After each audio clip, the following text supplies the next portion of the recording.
My name is Tom Grissett. I'm a third-year law student at the University of Pennsylvania Law School. Today is November 30th, and I'm part of the Oral Legal History Project, and today I'm going to be interviewing Maury Shuster.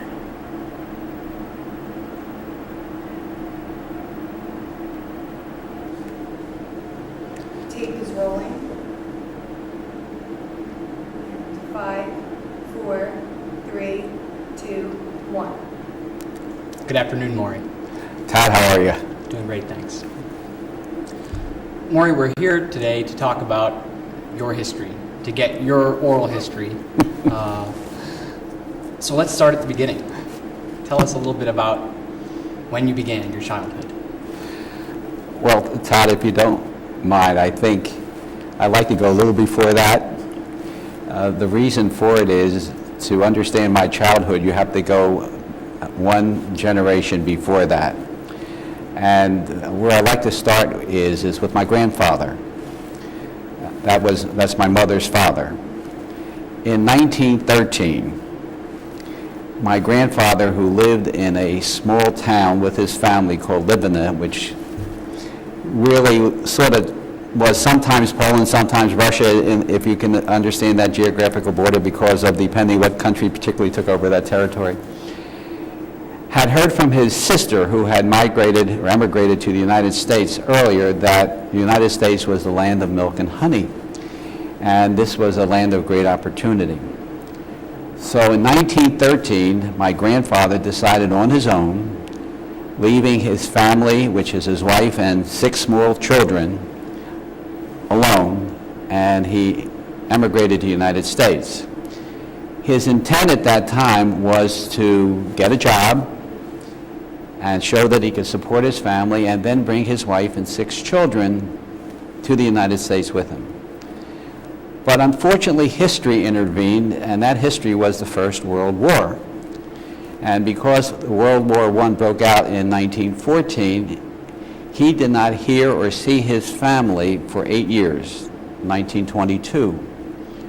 During that time period, my grandmother and her children, including my mother, who was the eldest, were alone in Europe over the ravages of war, and my mother, who was the eldest child, had the responsibility of being the man in the house, so that she became actually the person who took care of being the breadwinner to the extent you could be a breadwinner. Fortunately, after World War I ended, my grandfather was able to bring his family over after 8 years.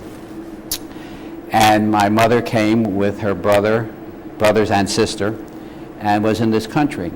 And if you have no sense of America in the 1920s, when you were a woman in your middle or late 20s and unmarried, people looked at you sort of like, what's wrong?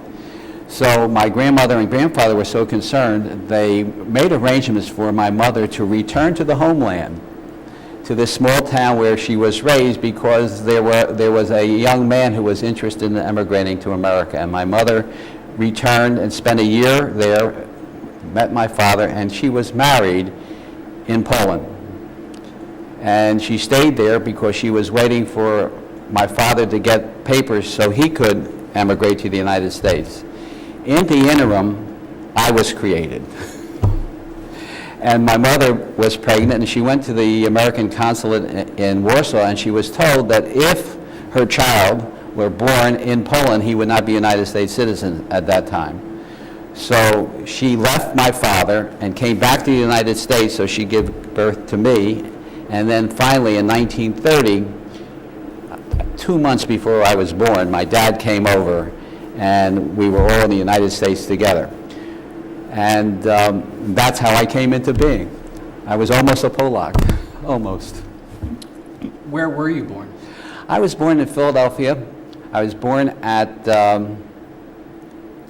hospital in Philadelphia called St. Agnes in South Philadelphia, because at that time my grandparents lived in South Philadelphia, and that's where I was born. Did you grow up in the Philadelphia area? Yes, I grew up in the Philadelphia area. My mother and dad opened a small grocery store in North Philadelphia, and they lived over the store, so that the living quarters were in the second and third floor. And that's where I lived for the first, I would say, 10 years of my life. My dad, to his credit, came to this country and couldn't speak a word of English.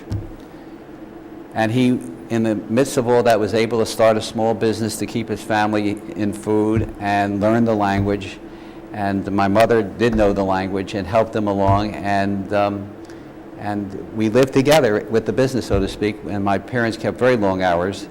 They worked from, my dad and mother, because they worked together, worked from 8 in the morning to 8 at night, and they were open 7 days a week. So they put in horrendous hours to try to, make a living for their family. Did you attend school here in Philadelphia at that time? Yes, I did. Actually, I don't know whether the thing that sticks in my mind, you have to understand, as a child, children learn language from what they hear. And because my dad was learning English when he first came here, and it was a developing process, my mother and father, to communicate with each other, would speak in Yiddish, and my grandparents also. So in the first 4 or 5 years of my life, that's the only language that I heard. So when my mother took me to kindergarten, when I was 4 or half, 5 years old, couldn't speak any English.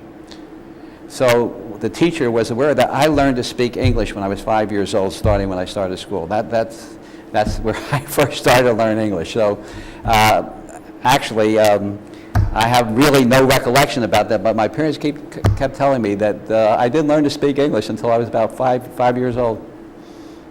Did you stay in the Philadelphia area as you were growing older? Yes, we family stayed in the Philadelphia area because my dad kept this business. Fortunately for me, I went to elementary school in Philadelphia at a school called Stevens Practice School, which at that time, I don't know about now, was a citywide school for gifted children. By gifted, that you had to have a certain IQ in order to go to the school, and you had to have certain mission standards. And fortunately for me, not only did I live in the vicinity of the school, but I was able to get to that school. So I went into an excellent elementary school, probably at the time the best elementary school in Philadelphia, because it had students from all over the city. It was just not a local neighborhood school. From there, I went to junior high school, and then I went to Central High School. I don't know whether you've ever heard of Central High School, but that is the premier, at that time, all-boys high school in Philadelphia. Again, a citywide school which had admission standards and grade standards. And I entered that school, and I spent 4 years in high school at Central, which is now coeducational, by the way, which was an excellent high school, all boys and people from all over the city, and had a great high school experience. And then, of course, I came to Penn after I graduated from high school. So that takes me to college, anyhow. Sure. Tell me a little bit more about your decision to go to Penn for college. Actually, that was a combination of circumstances. First of all, going back to my beginnings, when I was 8 years of age, I started working in my dad's store, because at that point we were living together, and every little bit of help helped. And particularly when I was there to give my dad help, my mother was then free to take care of my baby sister at that time and to do other things. So I started working when I was 8 years old, and progressively learned the grocery and butchery trade. And so that by the time I was 10 or 11, I could pretty much do anything with a knife and a cleaver and some other things. So going to Penn was a necessity for two reasons. One is my folks wanted me to stay in Philadelphia so I can remain and help my father in the store when I wasn't at school, to come, and particularly over the weekends, to help him. And number two is they said that Philadelphia had great colleges, so why did I have to go someplace else? So going to Penn was, as I say, by necessity. And of course, at that time, the two schools in the Philadelphia area were either Temple and Penn. I applied to both, got into both, and I applied to the Wharton School for a very particular reason, and fortunate enough to get into the Wharton School. Now ask me why I applied to the Wharton School. Why did you apply to the Wharton School? Not because I wanted to be a business major, I'll tell you that. You have to understand something about families at that time, and I'll try to explain it to you.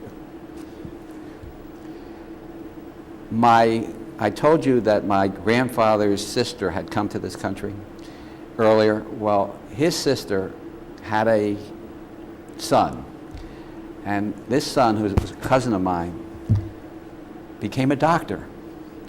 And he not only became a doctor, but he was the physician for the family. And not only did he take care of health, but he was the judge on any important issue that could be mentioned. If there was a political issue, if he had an opinion, that was it. If there was any other issue that involved any decision, if he had an opinion, that was it, because he was the doctor. So my mother very much wanted me to be a pre-med and go to medical school. For various reasons, I did not want to be a doctor.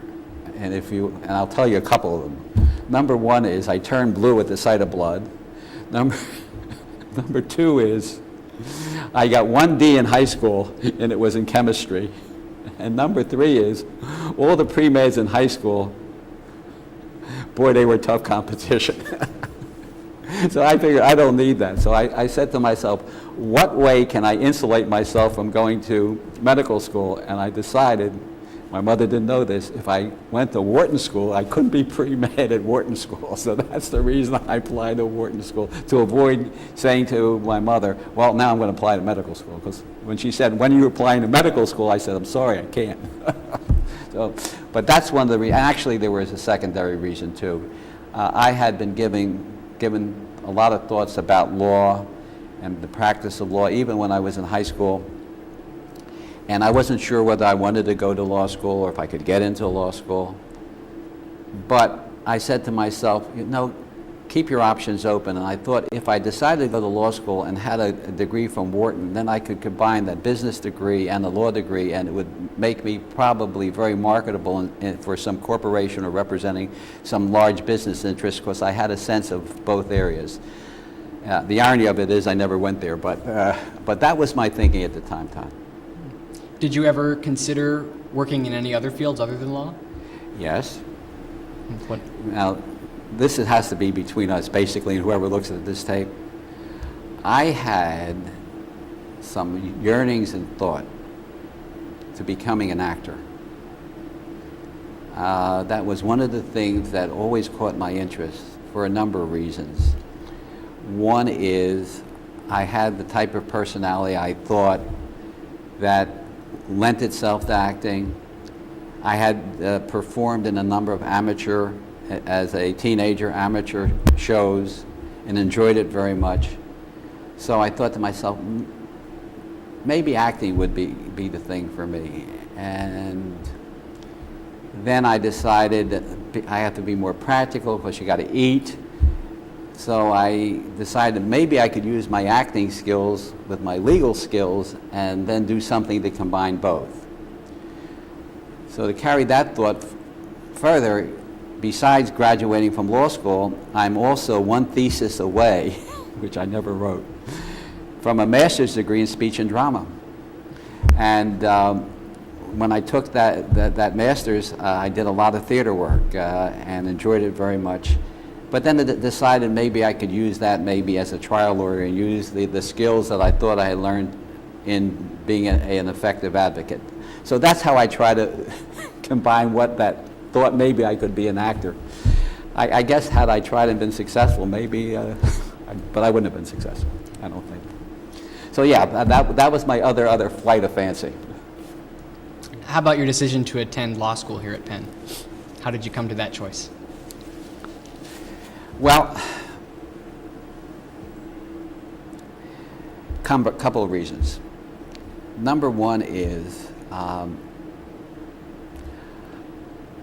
at the time that I applied to Penn, it was a different world. Penn was the third or fourth ranked law school in the country. The top law schools at that time when I applied to Penn were Harvard, Yale, Penn, and Columbia. They were the top four law schools. And Penn, I think, was the third, rated third, I think Harvard, Yale, and then Penn. So it had a fantastic reputation. Two is that I felt that by applying here and hopefully graduating from here, and I'll give you an aside by saying hopefully graduate from here, what I mean by that in a minute, that would give me a credential, would give me a good job opportunity. So I did apply to Penn, and just as an aside as to why I hope to graduate, you've taken the LSAT? I have. Well, the year that I applied to Penn, our incoming class was the second time only that the LSAT was offered. So they were now experimenting with the LSAT as a determination of prediction of performance. So they were looking at it, but they were also looking at grades and making their own judgment. But they were still relying on the old-fashioned, the first year is the weed-out year. So just about in every class that when I was a first-year student, the professor would come in, and particularly when it was a particularly bad day, they would say, look to your left and look to your right. Next fall, one of you will not be here. So when I say hopefully, the first year was very stressful, because not only was first year stressful, as you know, but there were a number of people who were not invited back because they did not do well enough, because that was one of the selection processes that they did, and that is they admitted more students but weeded out those who didn't do well enough by not inviting them back the second year. So I was admitted, and again, for the same reason that my folks wanted me close by so I can be of help at home, I stayed in Philadelphia. I didn't want to stay in Philadelphia. By that time I had 4 years in Philadelphia. I really wanted to go to New York, but I was persuaded by my folks that I was really needed here to help my dad, so I decided to stay. If I didn't decide, I stayed.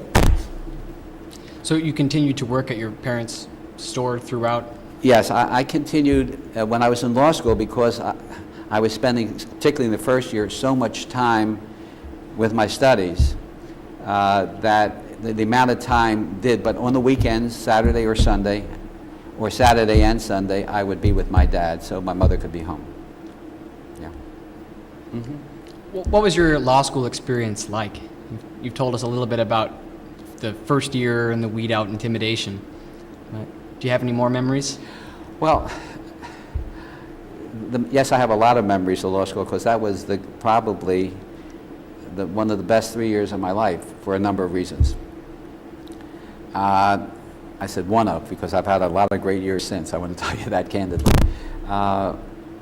First of all, you have to understand a couple of things, Todd, and that is the law school that we see today is entirely different than the law school we were talking about then, because I started law school in 1951.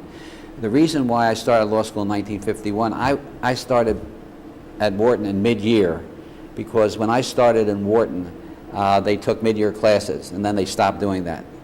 And because law school started on the full year, that is in September, and I didn't want to wait 6 months, because I thought, the sooner I got started, the better off. I went through college in 3.5 years.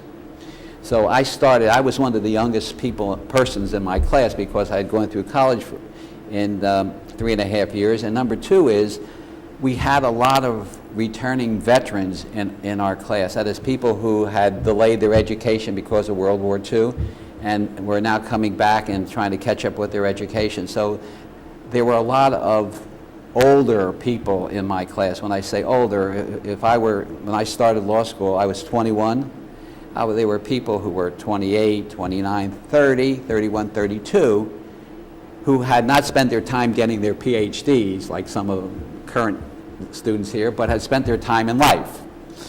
So there were a lot of more mature people, and also there were a lot of, people 21, 22 also.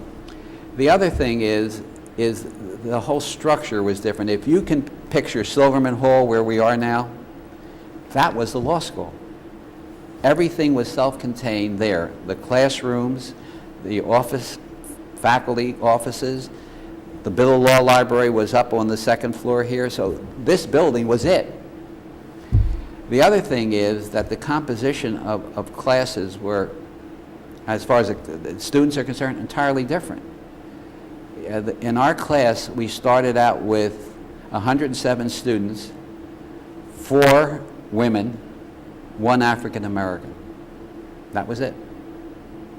And at the end, we graduated only 2 women, no African Americans, the rest male Caucasians. So it was entirely different. The faculty was different, it was smaller. The curriculum was different. Right now you have a choice of many, many courses to take. First year courses were fixed, you had to take them. Part of the second year courses were fixed, you had to take them, and you had some electives. Third year you had all electives, but it was pretty much fixed curriculum of basic stuff. For example, I'm going to tell you what my first year courses were, and you compare them to your first year courses as I talk. We had to take a whole year of contracts, torts, criminal law, and property, and a half a year of agency. That was it. That's it. In the second year, we had to take wills and estates and evidence. And after that, we had some limited, and that was it. The curriculum was very fixed. And the faculty was much smaller, the school was much smaller, so that the nice intimate relationship here were even more intimate, so to speak. As far as enjoying law school, the first year was tough for me. When I say really tough for me, is because up till the time I got to law school, I didn't realize that what I was doing up to that time, which was giving me some degree of serious success, didn't work in law school. By that I mean is I always, through high school and college, had a tremendous capacity to absorb and regurgitate information. Well, I thought that would work in law school, and I tried it for a half a year, and I suddenly realized that it was driving me nuts because I couldn't do it. And because of that, I was sort of like, I don't know what I'm doing here. You know, I don't know what's going on here. I was sort of like, what's going on here? The usual methods that I was using that brought me success would bring me nothing but difficulty. But fortunately, I persevered. I was in the study group with 4 other students who were very helpful to me, and they helped me an awful lot. Particularly, there was one person who was a more mature man, his name was Bill Thatcher, never forget him, who sort of was able to say, look, this is the way you approach it, this is the way you do it. And by the end of the first year, I sort of got the hang of it. And by the second year, I had the hang of it, and the second and third year was just great, just great. First year was tough. But, you know what they say, when you suffer through a common experience with people, you make lifetime friendships. And that's another wonderful thing that I thank this law school about, that I did and have made and still have lifetime friendships. I do. What was the summer experience like while you were in law school? The reason why I'm smiling is in law school, after the first year, the message was, go out and have a good time. You've worked hard. Not go out and get a job working for some law firm so next summer they'll give you another offer so that next year you'll maybe have a job when you finish. No, the message was, you worked hard, go out, relax, have a good time. Those people who needed to work for financial reasons of work, but there was no, I'm going to go get a job in a law firm. Most people, including myself, went out and worked. I worked at summer camps during the summer. And it gave me an opportunity to get some fresh air and to get some exercise and to enjoy myself. But there was none of that. In fact, there was no placement. There were no interviews here. No firms came to interview here. When you graduated from law school, you had to go find your own job somehow. So it's an entirely different experience. And there was no pressure to go out and work in your first year, work in your second year, work in law, get that experience, make sure you have that job when you graduate. So I spent my summers, my first summer and my second summer working in summer camp. My third summer was spent preparing for the bar exam, taking the bar exam, and of course, which I didn't tell you, that because I was in law school, I had a student deferment from the draft, and as soon as law school was over, I went into the United States Army, which sort of deferred some things. So I spent that summer getting ready for the bar exam, taking the bar exam, clerking, which I had a clerk in Pennsylvania at that time with a practicing lawyer, until I got my call to join Uncle Sam, which I did in December of 1954. And for how long did you serve in the military? I served in the Army for 21 months, and true to the Army tradition of making sure that you get into a position in the Army that qualifies for your background. I mean, after all, I was a graduate of the Wharton School and the University of Pennsylvania Law School. They were going to find some great intellectual position. I ended up in the 3rd Infantry Division as a combat radio man. And that's how I spent my time in the Army, with one rare exception, and that was towards the end of my tour in the Army, I was able to teach, because what happened was in the 3rd Infantry Division, the officers had to have at least 2 years of college credit, and some of the officers didn't. So they had special courses that they allowed the officers to take on Army time so they could get college credit. But they needed people to teach these courses. So they scoured and they saw that there some of us had some college or graduate degrees and asked us whether we would teach some of these courses. So that turned out nice. So for about 5 months I taught a college course in public speaking. Was that your first experience teaching? Yeah, that was my first experience teaching. Did you enjoy it? I enjoyed it immensely because my company commander was in my class, and you have to understand, when you have a captain and you're a private first class and he is looking to you to pass your course, he understands that he's going to treat you accordingly. Yes, I enjoyed that very much. And how about upon leaving the service? What did you do then? When I left service, that's the year I did my work towards my master's degree in speech and drama. And then finally, I was living at home when I got out of the service. Economics said I had to go to work. And so I started to look for work. And in July of 1957, through a classmate of mine who was working at this firm in Philadelphia, which was then called Friedman, Landy and Laurie, I applied there, was interviewed, and was given a job to start working as a trial lawyer. Now, I didn't tell you that when I went to law school, I didn't learn much about being a lawyer. Learned a lot about law, but didn't learn much about being a lawyer. But to start as a trial lawyer, and to be a trial lawyer, and to figure out how to do it on your own. So that's where I started in 1957, July, I think. Did you find that to be a good experience? Were you able to transition into the trial lawyer shoes? The answer is yes and no. The reason why I say yes and no is, you know, there's ways of teaching a child to swim. You can throw them in the deep end and hope they come up and paddle, or you can take them in the shallow end and gradually show them, you know, how to do the doggy paddle and how to do the dead man's float. This was into the water and swim. And sure, there were other lawyers. If you had a question, if they were not too busy, they will sit and explain something to you. But this was the most traumatic way of learning. Learn it and figure it out yourself. I'll never forget my first trial. My first trial, I walked in the federal courthouse and into the courtroom, and I walked in there, and I literally did not know where to sit. I had to ask somebody where the plaintiff's lawyer sits. So it was very traumatic. So that's the not so good part. The good part of it is I survived the experience, and I learned an awful lot in a very short period of time, because this was a very intense experience. I'm talking about working, Todd, 60, 70 days in a row. I'm talking about Saturdays and Sundays and nights and not knowing anything but your office pretty much. So it's a pretty intense experience. Fortunately for me at that time I was single, but it was tough. It was really difficult, very difficult. If you ask me, is that the best way to learn on balance? I don't think so. But if you survive it, I did learn a lot. Tell me a little bit more about how you came not to be single. One of my favorite subjects. I should have put a picture of my wife. By the way, speaking about pictures, I did bring these pictures with me so that you could get a sense of my family. So let me just digress, and I'll come back to my wife. Sure. Todd, this picture was taken in 1936. This is my dad. That's my mother. This is my sister, who is, I guess, maybe 3 or 4 months old. This is my grandmother.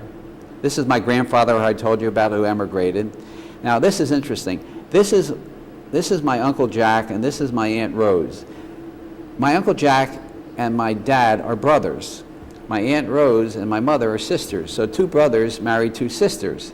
And why that is particularly significant is that when my dad, as I'll show you in the next picture, returned to his homeland to visit his parents, my Uncle Jack wanted to emigrate to the United States. So my dad assisted him in emigrating to the United States in 1937. In this picture, this is my dad back in Poland with his family in 1937. And this is his mother, my grandmother, who I never knew. And this is my grandfather, who I never knew. This is his sister. This is his brother. And this is his brother's wife. This woman is a widow, and their children. Everybody in this picture that you see here, except this woman, who was my brother's sister, who emigrated to the United States in early 1939, about 6 months before Hitler invaded Poland. So she made it.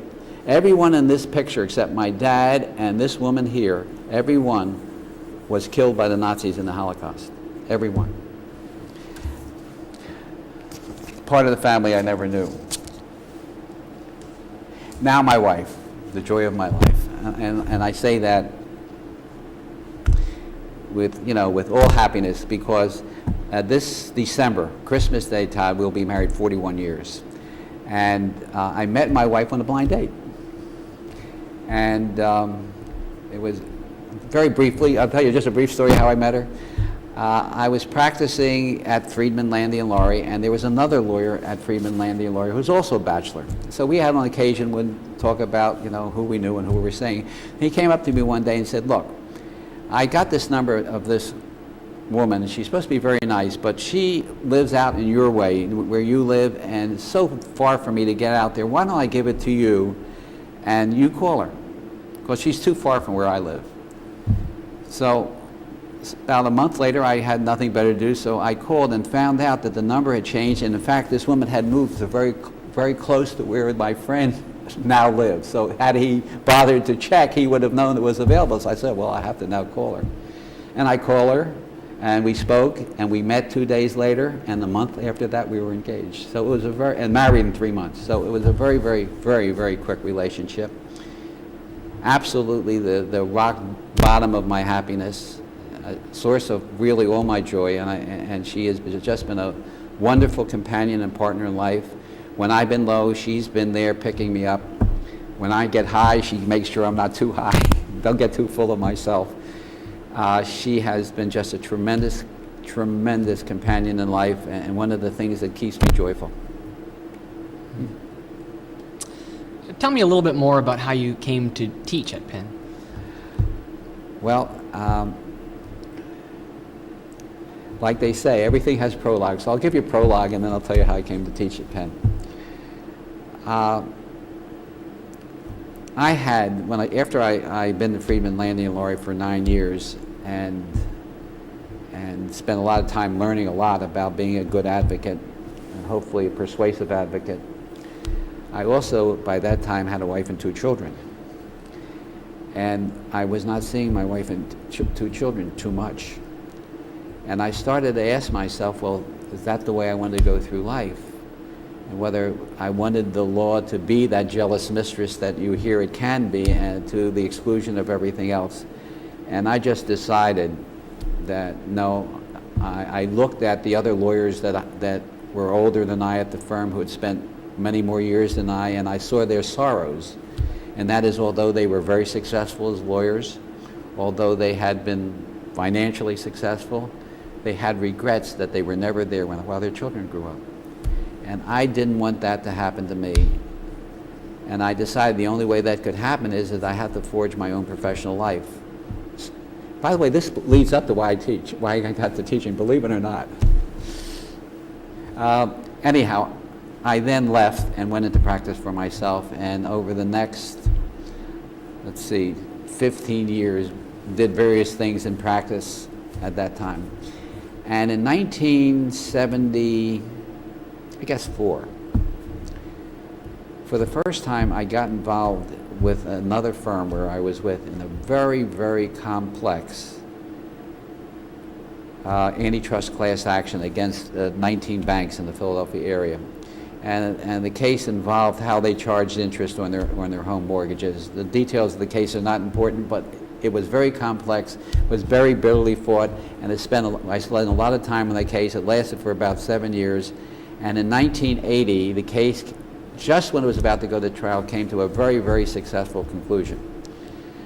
And at that time, it came to a conclusion where the financial rewards were substantial, and I was feeling, from the stress of this case, fairly well burnt out, and I had been practicing intensely at this point for, 23 years, and I was looking for something to do to try to get my batteries recharged. I just felt that the practice of law was starting to wear on me because of the amount of intense time and stress and pressure that I'd put myself through for those 23 years. And as fate would have it, at that time, a faculty member here at Penn on the clinical faculty was taking a one-semester sabbatical. And they needed to find someone who would be willing only to work one semester and without any further commitments, because that faculty member was coming back in the fall. This was the spring semester. So in the process of hiring, they put out a notice that they were looking for some person to teach in the clinical program. The course was called The Introduction to the Lawyering Process, but the commitment would only be for that semester and then over, and it had to be a full-time commitment. So I thought about it, and at that time I had a partner. My firm at that time was one partner and 3 associates. I spoke to my partner at that time and the associate who worked with me, and I saw that for the 4 or 5 months, actually 6 months involved, because it was a January through June commitment, that my cases could be tended to, and if necessary, probably continuance could be gotten. So I said, what the heck, I have nothing to lose, I'll apply. So I applied for this one semester full-time position with the clinical faculty, and I was interviewed, and finally, lo and behold, I got a call one day saying, if you want the job, it's yours. So I said, yes, I do want it. So I took a sabbatical from my practice, and I came here for that semester and taught with others. And by the way, the only person who was on faculty that time, back in 1981, who's still on faculty, is Professor Frankel. He was the only one who was there then, who is still here now. Everybody else who was on faculty at that time has gone someplace else.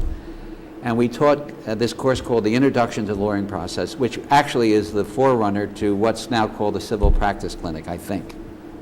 And I was here full time, and it was the most marvelous experience that I had up to that time in terms of a professional experience, because for the first time in a lot of years, I could sit in a room and literally hear myself think. Wonderful experience. Enjoyed the students, enjoyed the faculty, enjoyed the life, enjoyed the intellectual stimulation, and just allowed my body to sort of like come down and recharge my battery. So that's how it happened. And once that happened, I was just bitten by the teaching bug.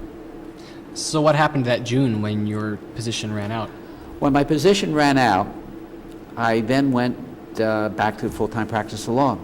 And at that time, I was thinking about, gee, how would I really like to finish the professional parts of my days? And I thought to myself, you know what? Having been a full-time teacher, it's nice, but it has its halcyon moments, so it's not enough action sometimes for me. So I said, you know what, maybe the best thing is if you can blend both, spend some time in practice and some time in And then when I got back, my practice sort of ballooned. It just got very active, very busy, and the thoughts of teaching for the next number of years just went out the window, because I was working again pretty hard. I was getting involved in a lot of very substantial cases that took a lot of time. I changed my practice arrangement twice during that time period for a number of different reasons. So by beginning of 1990, I was ready, and I was looking back to say, all right, and put in another 9 hard years of work. Let me start thinking about moderating my behavior in terms of doing things that bring pleasure and enjoyment. So then in 1991, I came back and was able to teach on a part-time basis. And I've been teaching since 1991. When you came in 91, were you initially associated with the clinical program? No, actually what happened was, I hate to keep going back to go forward, Todd, so forgive me. You know, sometimes you have to have understand, why people do things. When I was in law school, it was terrific in terms of the study of law as an academic pursuit, because that's all we got. That was it. I mean, you'd study various subjects, but there was nothing in terms of what it meant to be a lawyer, no professional responsibility, no idea what it is to be a lawyer in terms of integrating theory and practice. Oh yeah, I could write a half-decent brief, I could write a half-decent legal memo. That's about it. And as I was learning from experience, I kept saying to myself, how much better would law school be if students could get some introduction to this notion of what it is to integrate theory and practice. By that time, the law school was starting to wake up to that, because the notion of clinical education in the 70s started to take hold generally in the legal community. So in the 70s, this law school started to start the smatterings of clinical education. So when I came here in 81 and saw what they were using, they were using a live client format. But the problem was some of these cases would last so long that if a student would only come into a piece of the case, they only saw a piece of the case. They didn't see the development of a case from start to finish, or how the advocacy aspects of the case might or might not play out. So I decided that it would be useful to design a course that did that. So the course that I initially designed was a course called Trial Advocacy in an Informal Tribunal. And that's the first course that I actually taught. And then I switched that course to what I'm teaching now, because I decided that to change the emphasis from the techniques of being an effective advocate to the techniques of being an effective communicator, and to emphasize more the communication part of it than the technical aspects of objections and evidence, that would be very useful, because in reality most law students, particularly graduate from this law school, are not going to see the inside of any courtroom or the inside of any even informal proceeding as first chair for a good number of years after they graduate. So to get some foundation for that, I designed these courses on my own. So these courses are really designed by me. Have you been teaching them since you returned in 91? Yes, since 91. I teach one semester out of the year. Have you taught anywhere else other than Penn? Not full-time. I've given guest lectures to first-year students here in civil procedure. I have done lectures on products liability, medical malpractice at the medical school, at the dental school. I taught a course on products liability at Drexel. So I've given short 1 or 2 classrooms on that, but I haven't been a full-time teacher anyplace else other than here.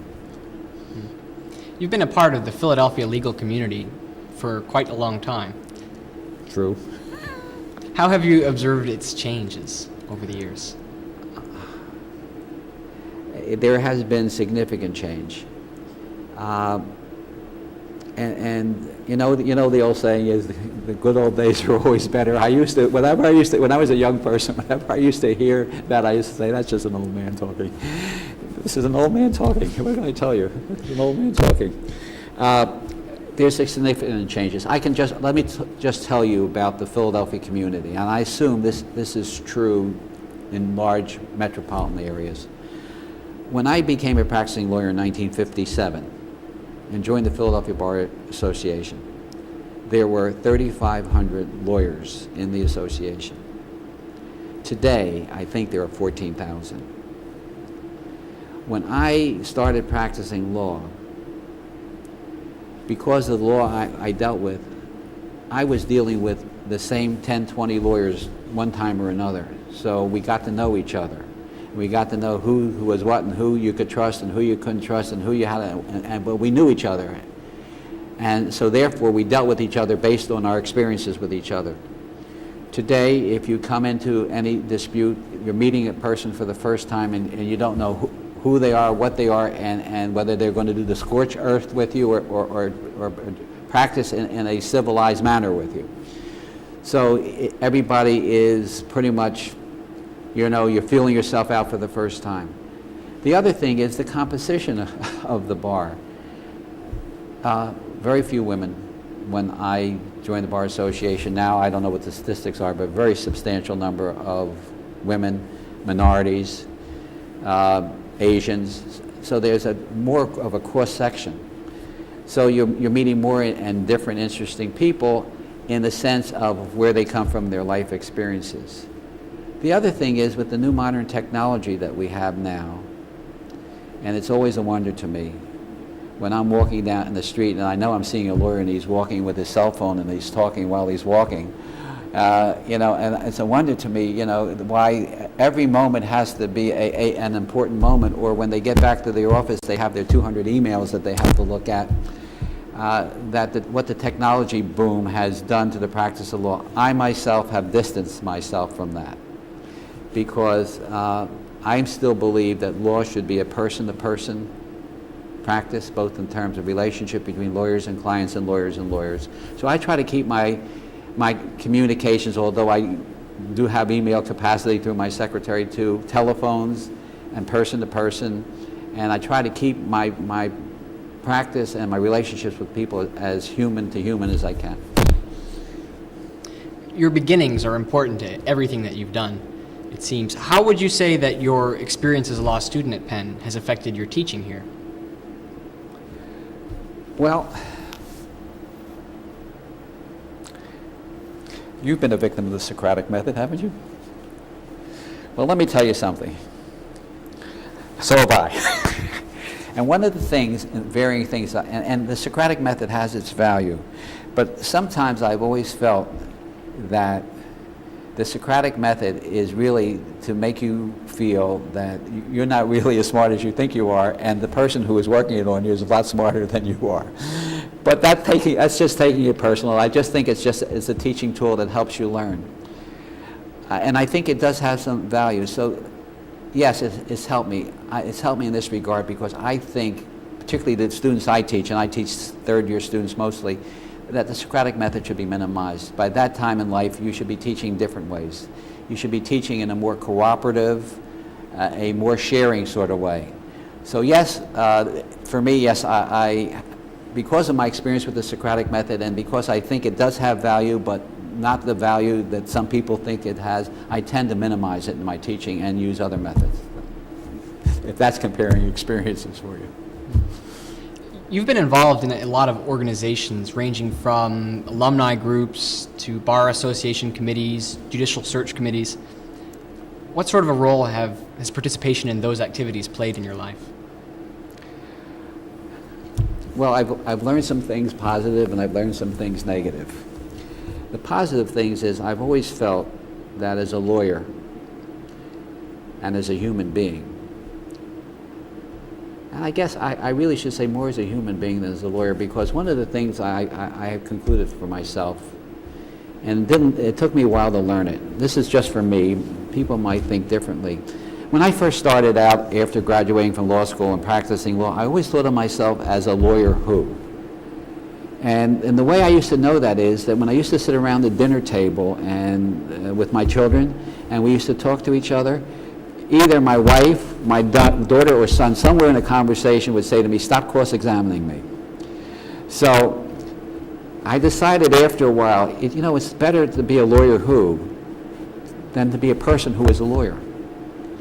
So I'm going to say that as a lawyer and a person, I've always felt that it is the obligation of all of us, including myself, to try to make the world we find a little bit better than it was the way we found it. And I've always tried my best within the limits of my resources at the time to do that.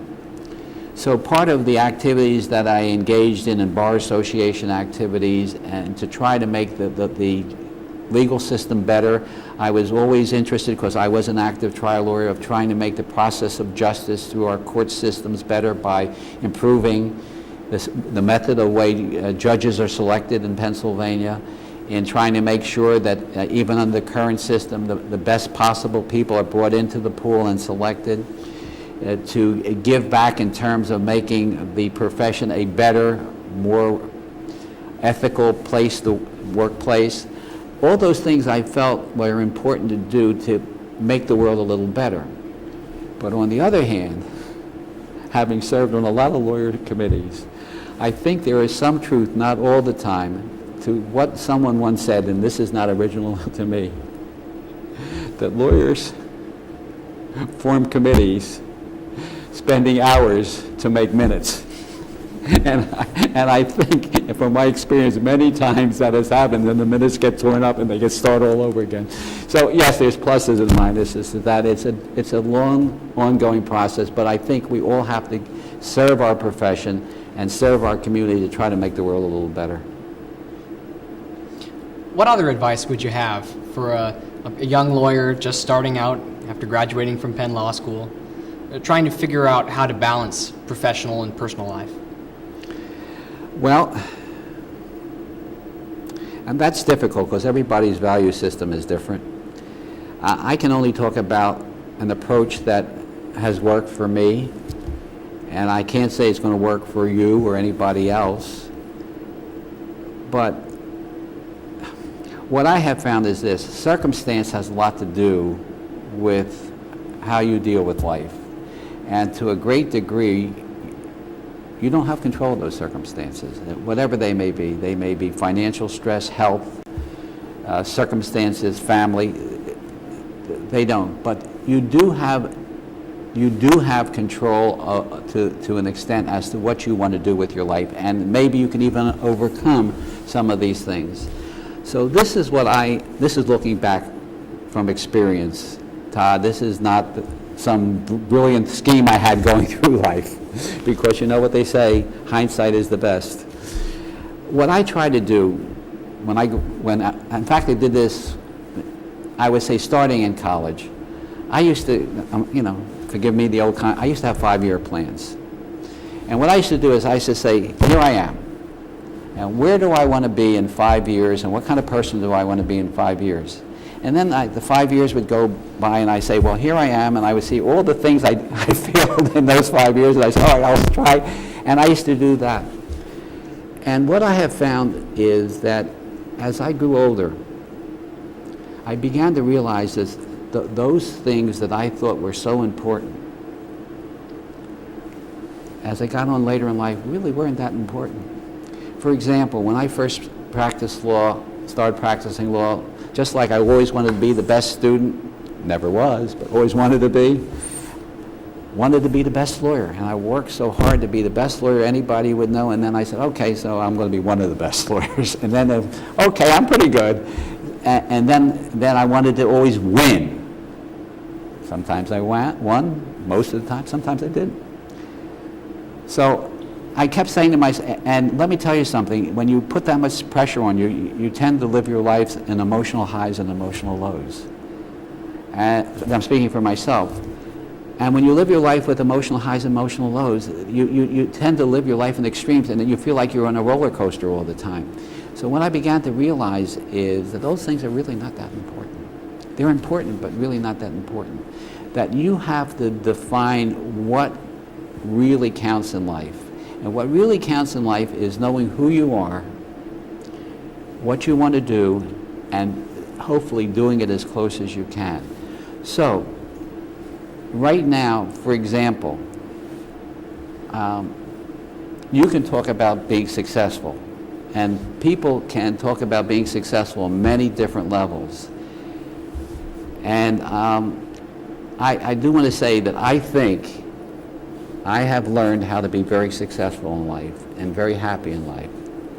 And the reason why I have become successful and happy in my life is because I have been able to define success and happiness in a way that is so satisfying to me that it brings me a sense that my life has meaning. And what I would like to do, I mean, because I can't do it any better than this, Todd, is that a number of years ago, my wife gave me a wonderful gift. And that gift is the source of what I'm about to say to you. And that gift was the gift of the words of Ralph Waldo Emerson, who defined success. Have you ever heard his words on success? You have? Well, if you don't mind, I brought it with me. And if anybody looks at this,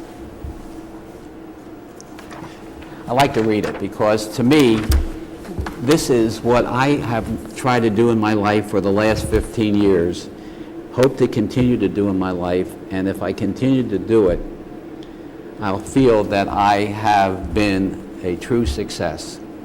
And this is what he calls it: success.